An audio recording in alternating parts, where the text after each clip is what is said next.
Let's break down those market movements from this afternoon. We've got Gary Booysen from Rand Swiss joining us now.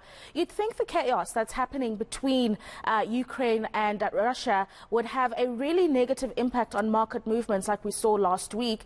But the JSE has closed the day off quite strongly, Gary. And one of the big movers there were the resources that help buoy the local bourse. What's happening? Yeah, I think you're absolutely right. So markets across the world, dealing with increased volatility, but South Africa is somewhat insulated just because of the nature of the JSE and the types of companies that are listed there. If you look at the underlying components, you have the resource index up over 6%, and that's really just dragging that all-share index up. Financials and industrials, both flat, but it was driven by the gains in really the gold and platinum miners. So you have the likes of Sibanye-Stillwater up over 11%, Anglo-American Platinum up over 11%. Goldfields up 9%, Anglo Gold almost 10% higher.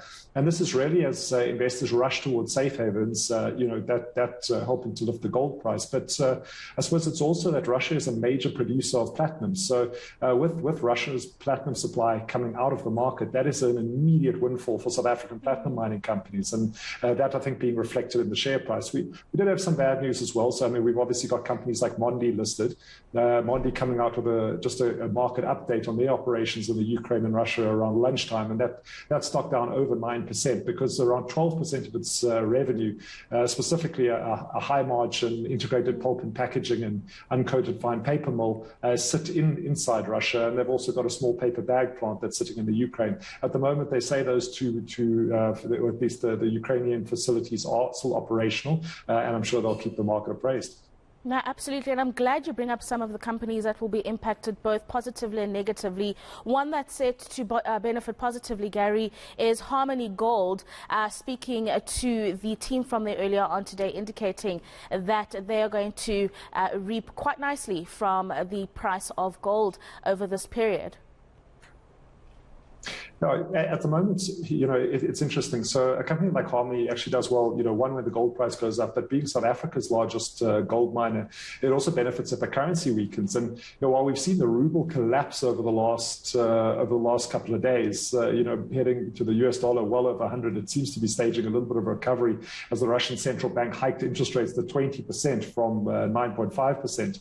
A company like Harmony Gold, at least the South African currency, I think, is starting to act like act as a more favorable emerging market currency now that the ruble is so out of favor.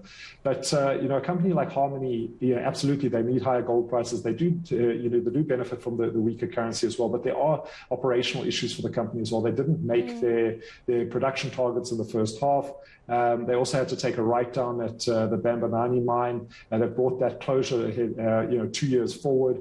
They've also got a couple of issues in their Papua New Guinea mines as well. So a difficult, I think, operational environment for Harmony, but absolutely when your product is rocketing because of the unrest that we're seeing between Russia and the Ukraine and the just astounding story that's coming out of Eastern Europe, it will benefit. And that's why we have the share price up almost 15% today.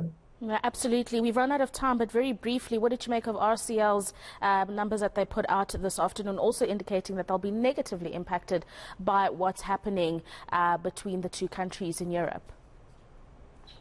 I think it was a very solid set of results. So they're definitely benefiting from everyone buying down, looking for value, after the COVID pandemic, and as things open up again. I think that managed to take market share in most of their segments, most of their brands. It is a tough operating environment. So we see high inflation, and as you say, the cost inflation is going to be absolutely key. With commoditized prices like wheat rising. They don't want to have to pass that on to the consumers, so they are probably going to see their margins squeezed a little bit. But overall, a very decent set of results. Nice growth. I think revenue up around almost 10%. Headline earnings up over 20%. So getting back to at least doing well. Getting back to the kind of results that we expected before the COVID pandemic. No, absolutely. Gary Booysen, as always, thank you very much for your time this afternoon. That's Gary Booysen from Rand Swiss.